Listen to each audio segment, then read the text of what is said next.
37e numéro d'Afrique Sport. Bonsoir à vous, fidèles téléspectateurs de Télésud. En Afrique, au-delà des frontières africaines, Cannes 2023 en Côte d'Ivoire, les infrastructures sportives pas toujours livrées. Un membre de la Confédération africaine de football et le ministre ivoirien des Sports rassurent. Kylian Mbappé en visite au Cameroun natal de son père. L'attaquant star du Paris Saint-Germain de l'équipe de France de football a été accueilli ou ovationné par des centaines de fans. On en parle tout à l'heure avec Fidel Castro, analyste sportif.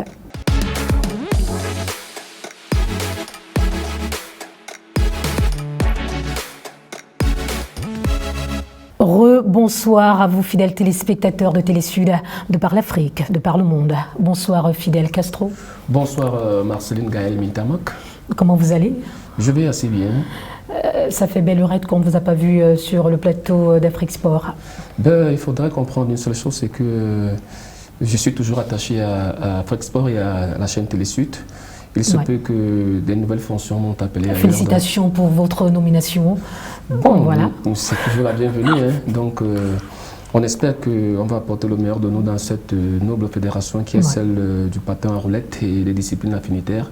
Certes, la discipline, elle est nouvelle en Afrique, mais je pense qu'il ne se passe une rue en Afrique sans qu'on ne croise les patins à roulette. Donc, j'y apporte mon expertise et j'espère qu'avec la grâce et le concours de Dieu Tout-Puissant, on y arrivera.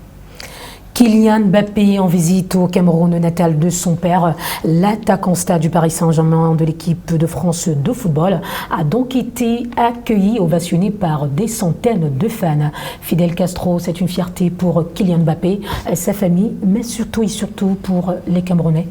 Je dois dire que la venue de Kylian Mbappé sonne comme quelque chose de bien, parce qu'il faudrait qu'on se dise la vérité. Il y a eu une polémique autour de Kylian Mbappé, et d'aucuns lui ont prêté des propos, lesquels disaient qu'il ne se reconnaissait pas en tant que Camerounais. Donc, je crois pourtant Camerounais d'origine. Je crois que sa venue était une manière pour lui de démontrer que, nonobstant le fait qu'il défend les couleurs de la France, mais qu'il reste rattaché à son pays d'origine, notamment le pays de son papa qui est camerounais.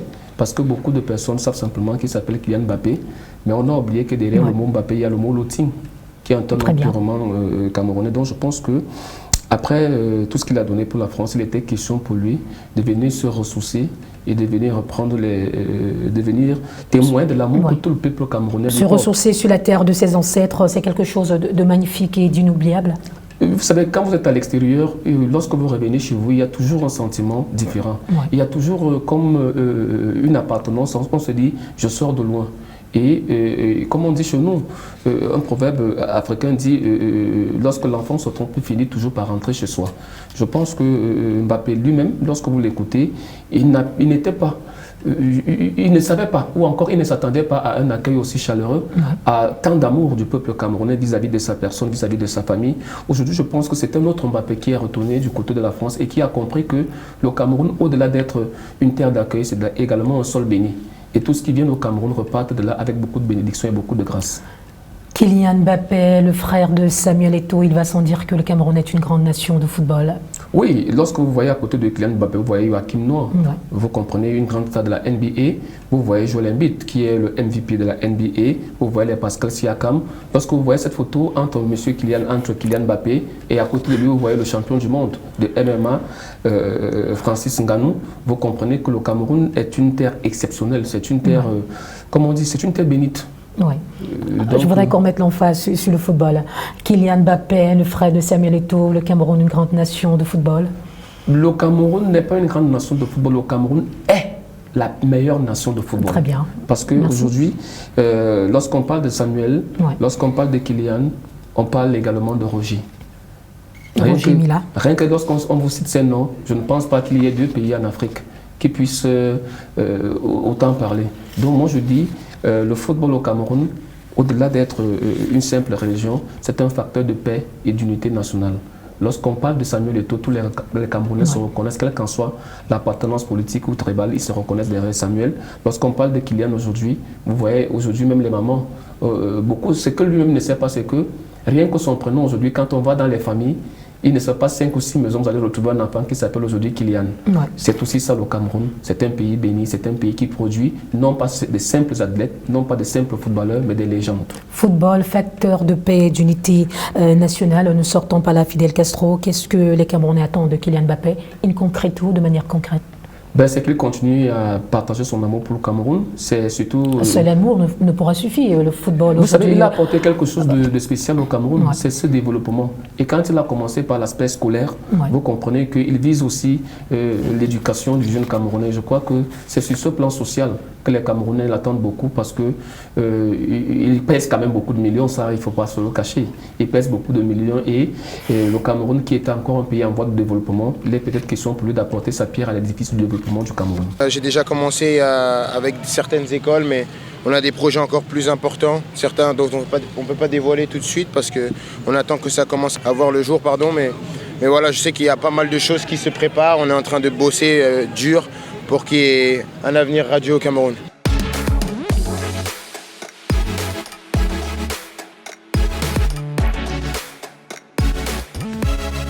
CAN 2023 en Côte d'Ivoire, les infrastructures sportives pas toujours livrées. Un membre de la Confédération africaine de football et le ministre ivoirien des Sports rassure.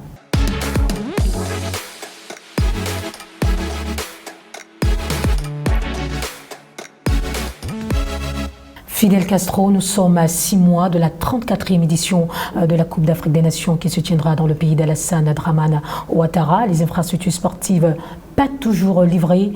La Côte d'Ivoire respectera-t-elle le cahier de charge? Si on s'en tient à la déclaration du ministre des Sports ivoirien ouais. Et même du comité local d'organisation, la Côte d'Ivoire sera prête.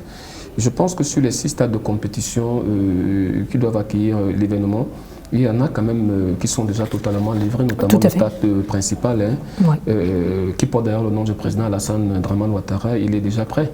J'ai vu quelques images de ce stade qui est tout à fait magnifique. Il est prêt depuis d'abord belle lurette. Avec le concours de la réalisation, on a les images. Ce stade est déjà prêt, y compris le stade de Boaké, lui également est déjà prêt. Je crois ouais. Qu'il a déjà abrité un match. Je pense que globalement, même si on a quelques doutes, quelques inquiétudes, pas de doutes sur l'ensemble, parce que la Coupe d'Afrique des Nations aujourd'hui, c'est une autre question. C'est beaucoup de moyens, parce qu'au-delà des stades de compétition, également les stades d'entraînement, il y a également la voirie urbaine et également la question hôtelière. Justement, on y reviendra tout à l'heure. La Confédération africaine de football et le COCAN sont donc à pied d'œuvre.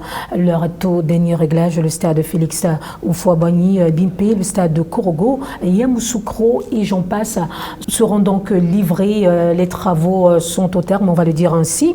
Et ces stades sont déjà prêts pour le banquet continental du football. Fidel Castro, vous avez bien fait de le relever tout à l'heure quand on parle de la réussite d'une telle compétition. C'est une réussite englobante. Il ne s'agit pas seulement des infrastructures sportives, mais aussi des infrastructures hôtelières et la sécurité n'est pas en reste. Je dois avouer que contrairement au Cameroun, la Côte d'Ivoire, même si les deux ont reçu l'organisation à la même date. Ouais. Et vous comprendrez que nul était le glissement au Cameroun. Je crois que la Côte d'Ivoire n'aurait jamais été prête en 2021. Si on s'en tenait... Nul était les différents glissements enregistrés au Cameroun. Parce qu'en principe, le Cameroun devait être en 2019, la Côte d'Ivoire en 2021, la Guinée en 2023. Vous comprenez que si en 2022, nous sommes en 2023. Si en 2023, on parle encore des stades inachevés, c'est pour vous dire que j'aime pas trop ce monsieur, mais Amat avait vu une vision qu'il ne fallait pas trop presser ces gens-là. Moi, je pense que la Côte d'Ivoire est un grand pays, c'est un pays frère et ami. Et je n'ai pas de doute, je n'ai pas d'inquiétude quant à la réussite de cet événement. Les Ivoiriens savent s'y mettre. Je pense que c'est normal, même pendant la Coupe du Monde, on a vu au Brésil, tout n'était pas totalement achevé. Ouais. Donc je crois qu'il y a... Certes, il y a un délai pour la réception des infrastructures. Je crois que d'ici le mois d'août, on verra un peu plus clair sur cette histoire. Mais je n'ai pas d'inquiétude, la CAN aura lieu au cours du mois de janvier. Concernant l'hébergement pour le Ndano, le ministre ivoirien des Sports a affirmé qu'en plus des hôtels gradins, 32 sites CAN ont donc été construits pour la compétition. Parlant des stades, en plus des 6 stades de compétition dans 5 villes que sont notamment Abidjan, Yamoussoukro, Boaké, Korogo, sans oublier San Pedro. Il est également prévu 24 terrains d'entraînement aux normes de la Confédération africaine de football, soit 4 terrains par stade. Le ministre ivoirien des Sports a également laissé entendre que cela fait 40 ans que la Côte d'Ivoire attend en ce moment et il confirme la disponibilité des infrastructures que le pays mettra à la disposition de la CAF au mois d'août.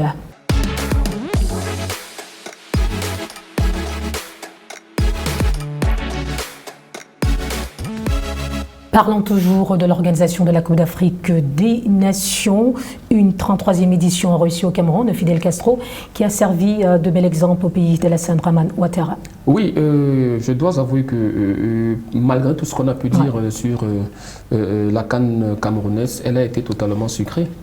Parce que le Cameroun a présenté un beau visage, des stades aux normes mondiales. Lorsqu'on voit le stade d'Olembe, le stade de Japoma à Douala ou encore le stade de Garoua, pour ne citer que cela, on comprend que le Cameroun a mis la barre très haute parce que les infrastructures sportives avec les 32 stades d'entraînement, c'était quelque chose d'assez exceptionnel. Je crois que les Ivoiriens se sont en inspirés, c'est pour ça que je n'ai pas de doute. Et ils ne l'ont pas caché, la cérémonie d'ouverture de la CAN 2021 a été un véritable régal. Quelques temps forts de ces moments en son et en images.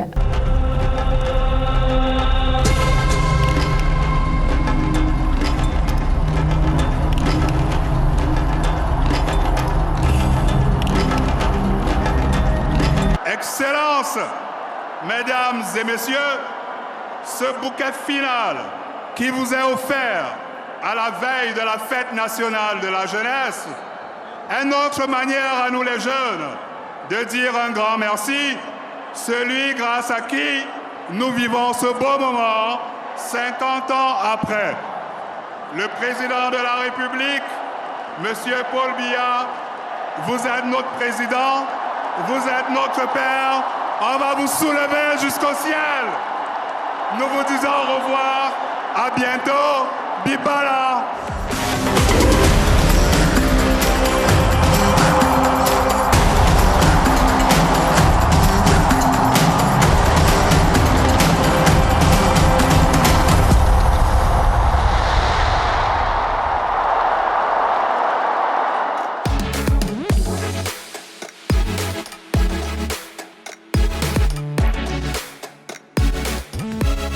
La cérémonie d'ouverture de la CAN 2021 n'est pas en reste. Fidel Castro, l'on a encore en image ce lion qui était sur les gradins. Qu'est-ce que vous gardez de cette cérémonie, Fidel Castro? Je pense que c'était une cérémonie digne au spectacle de Hollywood. Le Cameroun sait s'y faire et je crois que ça a permis à ce que, d'ailleurs ça a reçu une récompense. Je crois que la Confédération africaine de football, qui a d'ailleurs félicité le Cameroun, va mettre un point dessus. Et je n'ai pas de doute quant à nos amis ivoiriens qu'ils feront aussi quelque chose, peut-être pas de plus grand, mais ce lion indomptable symbolise l'Afrique, symbolise le Cameroun, et je crois qu'en Côte d'Ivoire, l'éléphant le symbolisera également. Bravo au pays de son Excellence Paul Biya pour cette organisation reçue de la 33e édition de la Coupe d'Afrique des Nations. Nous le souhaitons aussi au pays d'Alassane Dramane Ouattara. C'est la fin de ce 37e numéro d'Afrique Sport. Merci à vous, Fidel Castro. Merci également à vous, fidèles téléspectateurs, d'avoir été des nôtres.